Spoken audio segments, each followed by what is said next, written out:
perhaps, Mix Briggs, can you give us an understanding? You are on the ground.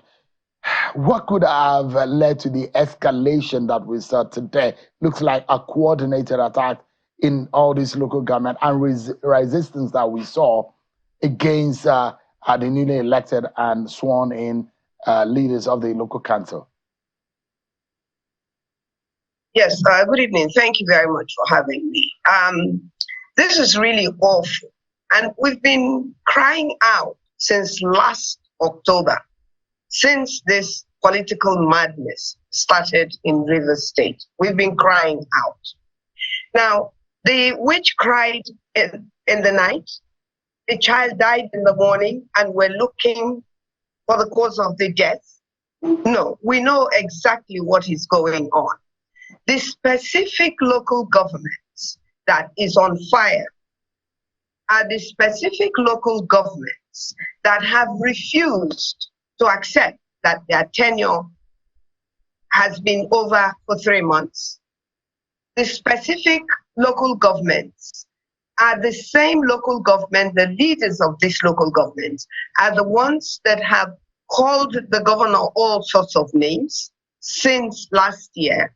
So for us in Rivers State, as of what happened yesterday, day before yesterday, we had an election, winners emerged.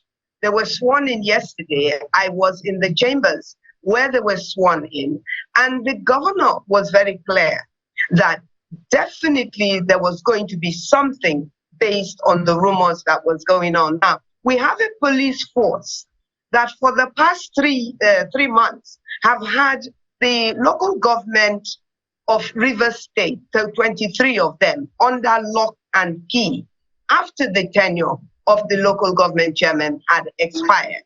Under, he claims, court order. He chooses which court orders that he wants to obey. And this morning, all of them were ordered to leave the local government areas, knowing fully well that there was going to be trouble, leaving the duly elected local government chairman to the dangers that is playing out on our television screens since morning in Rivers State. Anything that goes on in Rivers State will affect the whole of Nigeria economically. Now, we've had that the president has issued a statement. We've been calling on the president for over a year to do something. We heard a few months ago that the president said he doesn't want to be involved in what's going on in Rivers State.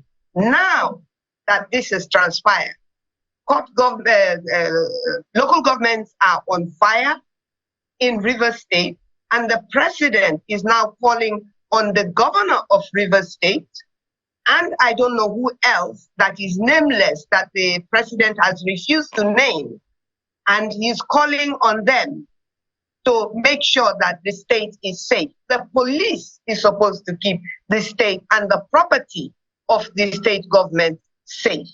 And now that we are left naked by the whims of the police, we are being called upon to take responsibility for the fire that they have set that is raging in Rivers State. This is dangerous and it's unacceptable to the people of Rivers State. If nobody is going to defend us, we are very likely going to have to be left to defend ourselves.